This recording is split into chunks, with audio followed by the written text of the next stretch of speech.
Благодарам, почитувана председавач, господине Минов.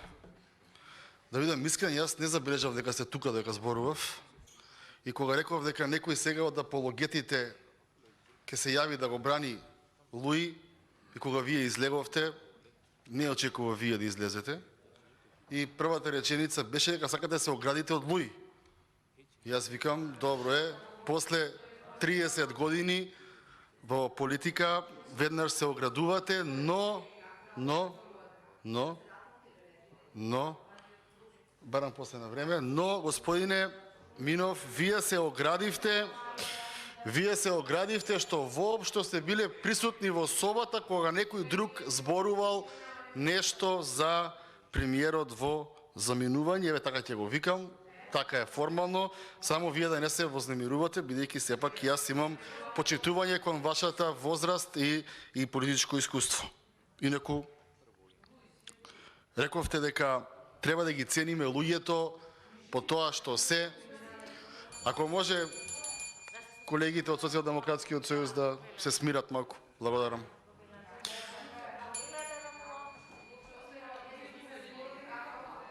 Колеги, ќе ве замолам да го слушаме колегата. Секој имаше право на реплика. Ќе ве замолам. Повелете. Продолжете, колега. Благодарам, почитувана председавач. Инаку, јас рековте дека треба да ги цениме луѓето по тоа што го работат. Јас, бидејќи сме на темата на буџет, ги ценам по тоа што господинот премиер во заминување направи за 3 години да имаме 2 милиарди буџетски дефицити. Го ценам по тоа што не направи да бидеме шампиони на Балканот по невработеност, 16,9%. Косово има помала неработеност од Македонија. Го ценам по тоа што ја направи да бидеме шампиони по инфлација на Балканот, 2,7%, Бугарија 0,9% има. Го ценам по тоа што не направи да имаме и да бидеме среќни, тоест некои да бидат среќни дека сме блескале со тоа што имаме 464 евра просечна плата, додека Косово има 540 евра просечна плата. Го ценам по тоа што, ако може, председател, ќе ве молам. Значи, колеги, ќе ве замолам веќе во неколку наврати, апелирам, кога имаме колега или колешка која што говори, да покажеме почит, да ги сослушаме. Сите имаме право на реплика на говорот на колегата и на колешката. Истовремено апелирав, ама ќе ве замолам, истовремено апелирам на член 90, став 1 и став 4. Продолжете, колега. Инаку во интерес на јавноста, од место се довикува, ама реплика не се зима, бидејќи треба да се каже нешто. Значи да продолжам понатаму. Косово има повисока просечна плата од нас. Ги ценам премиерите по тоа што, за разлика од ние кои што имаме 8,1% пат на индустријско производство, Косово има раст од 12%, Албанија има 17% раст, истиот пресметковен период. Ги иницирам постранските инвестиции, додека ние имаме 220 милиони, Косово има повеќе од 300, а Србија има 3,5 милиарди, Албанија има 1,2 милиарди. По тоа ги ценам премиерите, господине Минов. Не знам вие по што ги цените, претпоставувам дека ги цените по времето поминато. Ве молам, колегите од Социјалдемократскиот сојуз да престанат да земат реплика, ги охрабрувам да излезат, да кажат зошто и со кој дел не се согласуваат. Една бројка ако ми најдат дека не е точна, јас ќе се извинам пред целата јавност, во спротивност или нека излезат да кажат дека сум во право, или барем нека изслушаат културно. Понатаму, зборуваме за амандман во кој што бараме 1 милиарда евра да отидат на сметка на електрани на Македонија, затоа што кажавте дека сте предвиделе 4 милиарди денари, тоа се некаде околу 65 милиони евра, со оглед на тоа дека во месеци октомври и ноември крадете по 1 милион евра струја од Европска енергетска заедница. Со овие пари кои што сте ги ставиле не можеме да дотераме до февруар, а јас ве подсетувам дека грина сезона е до 15 март. И ве подсетувам дека ако се 1 милион евра на почеток на ноември, средината на јануар и февруар ќе бидат многу повеќе од 1 милион и затоа ги ставаме овие средства, ви помагаме да ги ставите за да едноставно можеме да преживееме зимата и како што ви кажав за цените. Зборувавте дека имало дезинформации од опозицијата во поглед на тоа дека ќе имало рестрикции на струја. Јас никогаш не сум кажал дека има рестрикции на струја. Неколку пати настапувам на таа тема, секогаш велам струја ќе има, ама по која цена ќе ја плаќаме.